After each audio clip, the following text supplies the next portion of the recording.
Young ছেলে পেলে অনেকে আমাদের প্রশ্ন করে, হুজুর আল্লাহরে নিয়ে অনেক প্রশ্ন জাগে, স্রষ্টার অস্তিত্ব নিয়ে, আখেরাত নিয়ে, কবরের জীবন নিয়ে আমাদের প্রশ্নের অভাব নাই, কারণ নাস্তিক্যবাদের ছড়াছড়ি আশেপাশে আছে না নাই? ইয়াং যারা আছে তোমাদেরকে একটা বই পড়ার সাজেস্ট আজকে আমি করে যাই। বইটার নাম অনেকে জানে, প্যারাডক্সিক্যাল সাজিদ। কি নাম? লেখক হচ্ছে আরিফ আজাদ। লেখক কে? আরিফ আজাদ। বইটার নাম প্যারাডক্সিক্যাল সাজিদ। গত 21শে বই মেলায় এটা দ্য বেস্ট সেলার হয়েছিল, এজন্য নাস্তিকদের মাথা গরম। কথা বলেন। এই বছর সে আরেকটা বের করছে, প্যারাডক্সিক্যাল সাজিদ 2। এটা গতকাল থেকে বইমেলায় পাওয়া যাচ্ছে, 21শে বইমেলায়। এই প্যারাডক্সিক্যাল সাজিদ 1, প্যারাডক্সিক্যাল সাজিদ 2 প্রতিটা যুবকের সাথে সাথে রাখার দরকার, ঠিক কিনা? It's an eye opener for you. এই সূরাটা আপনাদের জন্য আই ওপেনার, চোখ খুলে দিবে। একটু চিন্তা করলেই বুঝবেন যে নাস্তিকদের যুক্তিগুলো খুবই হালকা। ওরা স্রষ্টাকে মানতে চায় না, আল্লাহরে মানতে চায় না। এর কারণ ওরা বলে আনসিন ইজ নাথিং, যেটারে দেখি না ওইটা মানি না। নাজুবিল্লাহ পড়বেন না? কিন্তু ওরা ওদের জীবনে অনেক কিছু দেখে না, ওরা মানে না। কথা কন। আচ্ছা, আপনি আপনার জীবনে সরাসরি চোখ দিয়ে আমেরিকা দেখছেন? কথা কয় না। তা আমেরিকা যে আছে মানেন না? যারা এখনো হজে যান নাই, যারা এখনো যান নাই, কাবা ঘর নিজ চোখে সরাসরি দেখছেন? টিভিতে না, টিভিতে তো সবাই দেখছি। সরাসরি কাবা ঘর দেখছেন? তো আপনি যে দেখেন নাই, আপনি সৌদি আরব যে আছে, কাবা ঘর যে আছে, মানেন না? নাস্তিকরা বাতাস খালি চোখে দেখে না, দেখে, কিন্তু নাস্তিকরা বাতাস মানে না। Why do you believe on that? তো বাতাস মানুষ কেন? তোর দাদা, তোর বাবা কোনোদিন বাতাস দেখছে? তুই তোর চোখ দিয়ে কোনোদিন বাতাস দেখেছিস? Do you see the air in the atmosphere? উত্তরে বলবেন no. So why do you believe on that? বাতাস বিশ্বাস করো কেন? Do you see the migraine pain when someone feel in his head? কেউ যখন মাথা ব্যথা অনুভব করে, বলে যে আমার মাথাটায় প্রচন্ড ব্যথা। ওর যে মাথা ব্যথা দেখা যায়? কথা বলেন। ভাইজানের মাথা ব্যথা প্রচন্ড দেখা যাচ্ছে? মাথা ব্যথা থাকলেও মাথার অবস্থা যা, না থাকলেও এটা দেখা যায় না। So why do you believe on that? মাথা ব্যথা দেখা যায় না তো বিশ্বাস করস কেন? এগুলো কপাল পড়া, এগুলো হচ্ছে নাম্বার 1 হাদারাম, উল্লুক্কা পাঠা। এদের দলিলগুলো একেবারে নড়বড়ে। কুফানগরীতে এক নাস্তিক ছিল, সে বলে বেড়াতো আমি আল্লাহরে দেখি না তাই মানি না। কুফানগরীর লোকজন বলে আমাদের এক ইমাম আছে নাম নু'মান ইবনু সাবেত, ওনার সাথে বসলে তুমি আল্লাহরে দেখতে পাবা। সে বলে তাই, তাহলে তোমাদের ইমামকে ডাকো। সাইয়েদনা ইমাম আবু হানিফা টাইম দিলেন, এই জুমার দিন, আজকে জুমার দিন না, এই জুমার নামাজের পরে ঠিক ভর দুপুরে 2টায় সবাই আমরা একত্রিত হব। নাস্তিকও আসবে, সাইয়েদনা ইমাম আবু হানিফাও আসবে। জুমার সালাতের পরে লোকের বন্যা বয়ে গেল, বাঁধ ভাঙা জোয়ার, অনেক মানুষ। নাস্তিক এসেছে, লক্ষ লক্ষ লোক এসেছে, আসে নাই ইমাম আবু হানিফা। আসে না আধা ঘন্টা, 1 ঘন্টা, 2 ঘন্টা পরে আসছে। নাস্তিক বলে এই তোমাদের ইমাম, যার কোনো সময়ের জ্ঞানই নাই, এর সাথে কিসের তর্ক? সাইয়েদনা ইমাম আবু হানিফা বলে ইনদি উযর, আমার ওজর আছে। কি ওজর? সাইয়েদনা ইমাম আবু হানিফা বলেন আমি ঘর থেকে বের হয়ে আসার পথে একটা নদী পার হয়ে আসতে হয়। আজকে এসে দেখি নদীর মধ্যে কোনো মানুষ টানুষ নাই, নৌকা নাই, মাঝি নাই, কিচ্ছু নাই। তো হঠাৎ দেখলাম পাশে বিশাল বড় একটা গাছ। এই গাছটা এমনি এমনি 2 ভাগ হয়ে গেল।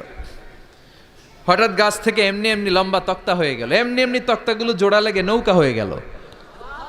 আর নৌকা আমার সামনে আসলো, মাঝি ছাড়া, লগি বৈঠা ছাড়া। আমি নৌকায় যেয়ে বসলাম, নৌকাটা আমার নিয়ে টান দিয়ে সাঁ করে ওপার নিয়ে গেল। তো এই যে এই কাজগুলো আর প্রসেসিংগুলো হতে আমার 2 ঘন্টা সময় লেগেছে। নাস্তিক কয় তগ ইমাম গাঞ্জা খাইছে, মাথার তার ছিঁড়া গেছে, নাহলে কোনো সুস্থ মানুষ এই কথা বলতে পারে? এমনি এমনি নাকি গাছ ভেঙে তক্তা হয়, এমনি এমনি নাকি তক্তা লেগে নৌকা হয়, এমনি এমনি নাকি মাঝি ছাড়া নৌকা চলে। সাইয়েদনা ইমাম আবু হানিফা বললেন এই তো আপনি লাইনে চলে আসছেন, আপনারে বুঝানো এখন আমার খুব সহজ হবে। এমনি এমনি গাছ কাটে না করাত ছাড়া, এমনি এমনি তক্তা জোড়া লাগে না, নৌকা হয় না মিস্ত্রি ছাড়া, এমনি এমনি নৌকা চড়ে না মাঝি ছাড়া। তাহলে এত বিশাল বড় আকাশটা কেমন করে এমনি এমনি হলো? জমিনটা কেমন করে এমনি এমনি হলো?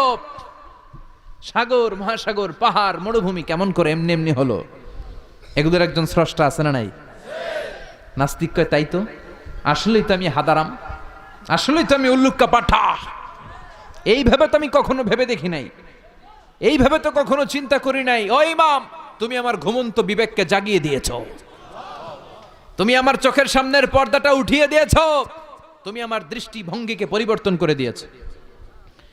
ও ইমাম, তুমি আমার চোখ খুলেছ, তুমি আমাকে হক চিনতে সাহায্য করেছো। আর দেরি করতে চাই না, আমারে পড়িয়ে দাও লা ইলাহা ইল্লাল্লাহু মুহাম্মাদুর রাসূলুল্লাহ। কালিমা পড়ে মুসলমান হয়ে গেছে। আল্লাহু আকবার পড়েন। এমনি নাস্তিকদের জন্য এই সূরার ভেতরে আল্লাহ তাআলা অনেক দিগদর্শন রেখেছেন, জীবন দর্শন রেখেছেন। আল্লাহ বুঝাতে চান যে গোলাম, আমারে চেনার জন্য, আমারে দেখার জন্য তোর ডক্টরেট ডিগ্রি লাগবে না, তোর ব্যাচেলর ডিগ্রি, মাস্টার্স ডিগ্রি লাগবে না। তুই আমার সৃষ্টির দিকে একটু নজর করে তাকা, একটু ঠান্ডা মাথায় চিন্তা করে দেখ, একটু সাগরের দিকে তাকা, একটু নদীর দিকে তাকা, একটু পাহাড়ের দিকে তাকা। তাকালেই তুই বুঝবি সামওয়ান ইজ কন্ট্রোলিং এভরিথিং। একজন এমডি আছে, ম্যানেজিং ডাইরেক্টর, মহা ব্যবস্থাপক, যিনি গোটা বিশ্বের সব ব্যবস্থাপনার আঞ্জাম দিচ্ছেন। চিল্লায় বলেন ঠিক কিনা? আল্লাহ বলে তুই সাগরের দিকে তাকা, পাহাড়ের দিকে তাকা, নদীর দিকে তাকা। সাগরের দিকে তাকালে আমি আল্লাহরে খুঁজে পাবি। ঝর্ণার দিকে তাকা, ঝর্ণার মধ্যে আল্লাহর নিদর্শন আছে না নাই?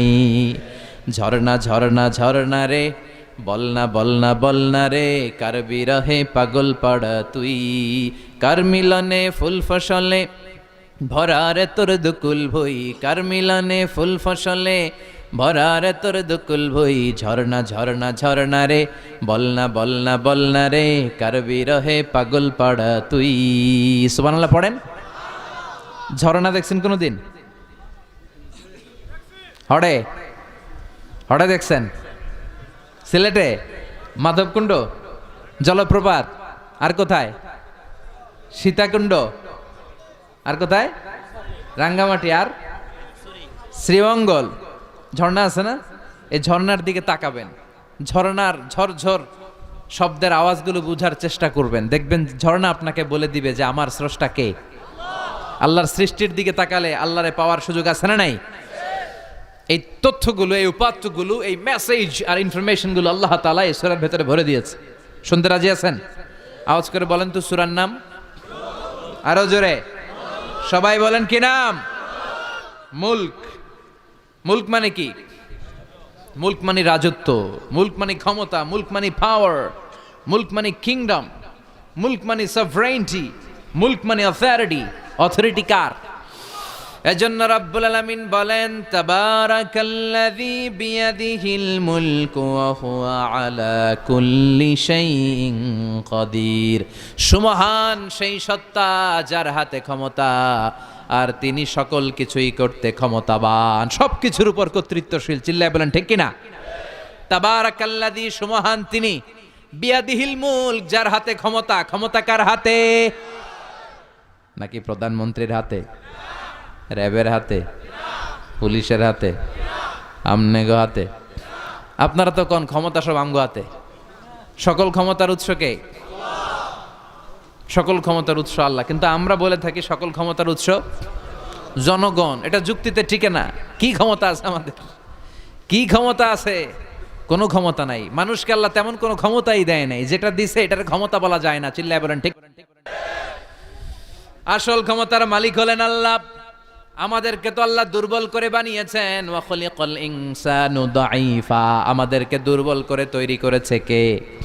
শুধু আমরাই দুর্বল না, আমি দুর্বল, আমার বাপ দুর্বল, আমার দাদা দুর্বল, আমার 14 গোষ্ঠী দুর্বল। আমরা দুর্বলের ঘরের, চিল্লায় বলেন দুর্বলের ঘরের। সেই দুর্বলের ঘরের দুর্বল কয় আমরা সব ক্ষমতার উৎস। কি ক্ষমতা আছে আমার? আজকে মাহফিলের প্যান্ডেলের পেছন থেকে বলে, কেউ যদি বলে ওঠে হুজুর সাপ, কি বলে? সব দৌড়। আমি আমার নানা ঘরে লইয়া দৌড়, তুমি এদিকে দৌড়া, চাচা আপন প্রাণ বাঁচা। সাপ কথাটা তো মজা করে বললাম, এতে অনেকে খুঁজতেছে আসলে কি সাপ। আর আসলেই যদি একটা anaconda, C snake, black mamba, king cobra, Python এসে ফস করে যদি প্যান্ডেলে যদি একটা ঢুকতো, পাওয়া যেত কাউরে? কথা কন। তো এই হচ্ছে আমাদের ক্ষমতা। সাপ বাদ দেন, বাবা ব্যাংক চিনেন? চিনেন না? না, দেবিদ্বারে তো বাবা ব্যাংক নাই। কি করে? খালি লাফায়। 10টা বাবা ব্যাংক, 2টা এই স্টেজে, আর বাকি 8টা প্যান্ডেলে। যদি ছেড়ে দেওয়া হয়, বাবা ব্যাঙ আর কি লাভ দিবে? এর চেয়ে বড় লাভ দিবেন আপনারা? বাবা ব্যাঙের চেয়ে বড় লাভ দিয়ে আমরা দৌড়াইতে শুরু করব। কত অসহায় আমরা, কত দুর্বল। বল্লা পোকা, মৌমাছি আমাদেরকে কামড় দিয়া উড়াল দেয়, এটারে ধরে যে মারমু এটাও পারি না। কুত্তা এম করে কামড়াইলে আমরা কুত্তারে কামড়াইতেও পারি না। কি অসহায়! পিঁপড়া কামড় দিলে আমরা কিছু করতে পারি না। কানের ভিতরে যদি কারো পিঁপড়া ঢুকে থাকে বুঝবেন সে মজাটা কি। আহা, হ্যাঁ, বাঁচার কোনো সুযোগ নাই, কোনো ক্ষমতাই নাই। এরপরও আমরা বলি সব ক্ষমতার মালিক আমি। দেখবেন যাদের ডায়রিয়া হয় আর 5-7 বার টয়লেটে গেছে, এর চেহারার দিকে তাকানো যায় না। বৈশা গেছে, বৈশা যান।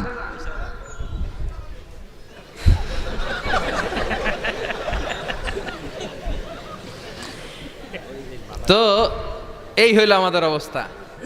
5-6 বার টয়লেটে গেলে আর ওর দইরা দাঁড় করানো যায় না। কাই মরে যাইম, আরে সবাই মাফ করে দেন, আই আর হাইতেন না, আমি পারবো না, আমার মাফ করে দেন। পারবি না কেন? তুই না ক্ষমতার উৎস। কথা কন। আসলে আমাদের কোনো ক্ষমতা নাই, আমরা দুর্বল। আসল ক্ষমতার মালিক একজন, চিল্লায় বলতে হবে তিনি কে। আমরা যে কত দুর্বল। ন্যাচারাল ক্যালামিটি অর ডিজাস্টার যখন হয়, প্রাকৃতিক দুর্যোগ, তখন নিজের অবস্থা খেয়াল করবেন। বন্যার সময় মানুষের কি অবস্থা হয়, ঠিক কিনা? ভূমিকম্পের সময় কি অবস্থাটা হয় আমাদের। রাত 3টার দিকে যদি ভূমিকম্প হয়, দৌড়, লুঙ্গি পইরা দৌড়, লুঙ্গি ছাড়াও দৌড়, আগে যান বাঁচাও। পাগল হয়ে যায়। বাচ্চাটারে কোলে নিয়ে দৌড়াবো, না স্ত্রীকে ঘুম থেকে জাগাবো, না ভাড়াটিয়াদেরকে উঠাবো, না নিজেই ছাদের উপর থেকে লাফ দেব। ত্রাস, ভয়, ভূমিকম্প, সবাই দৌড়। দেখবেন ভূমিকম্প হইলে বাড়িওয়ালাও দৌড়, ভাড়াটিয়াও দৌড়। নাকি ভাড়াটিয়ারা দৌড়ায়, বাড়িওয়ালারা দৌড়ায় না? কথা কন। ডোনাল্ড ট্রাম্প যে বিল্ডিং এ থাকে ওইটাতে ভূমিকম্প হইলে ডোনাল্ড ট্রাম্প তো দৌড়াবে না? না, ডোনাল্ড ট্রাম্পও দৌড়াবে। আমি কিছু টেলিভিশনের লাইভ প্রোগ্রাম দেখেছি, ওখানে উপস্থাপক আর অতিথিরা ক্যামেরা ট্যামেরা মেকআপ টেকআপ নিয়ে বসছে। একটু পরে শুরু হয়েছে ভূমিকম্প, মাইক থুইয়া দিয়া উপস্থাপক দৌড়। তো যেহেতু মেকআপ টেকআপ একেবারে ক্যামেরা ট্যামেরা সব সেটিং, অতিথিরা ওঠে না। একটু পরে আবার নাড়াচাড়া, এবার অতিথিও দৌড়। বাঁচার জন্য সব দৌড়। এই হচ্ছে আমাদের ক্ষমতার দৌড়াত্ম। এরপরও আমরা বলি আমরা নাকি ক্ষমতার উৎস। তুফান হলে, এইখানে একটা তুফান হলে 70 কিলোমিটার বেগের জাস্ট বাতাসটাকে যদি আল্লাহ এর তীব্রতা যদি বাড়িয়ে দেয়, সব দৌড় আমরা। কথা কন। আল বাহরু জুনদুম মিন জুনুদিল্লাহ, আর রিহু জুনদুম মিন জুনুদিল্লাহ। বাতাস আল্লাহর সৈনিক, আগুন আল্লাহর সৈনিক, তুফান আল্লাহর সৈনিক। চিল্লা এখন ঠিক কিনা? 2004 সালের সুনামির কথা ভুলে গেছেন? ইন্দোনেশিয়া একটা প্রদেশ আছে, বান্দা আছে, এক ধাক্কায় 3 লক্ষ সাগরের ভেতরে। জাপানের কান্টো শহরে 1 লক্ষ নয়, একটা ধাক্কায়, কয়েক সেকেন্ডের ব্যবধান। একটু আগে নাচানাচি করতেছিল, দুম্মা চলে দুম, একটু পরে সব হয়ে গেছে দুম দুম। একেবারে সাইজ করে ফেলছে কে? আহা, কোনো ক্ষমতা নাই। ক্ষমতার মালিক কে?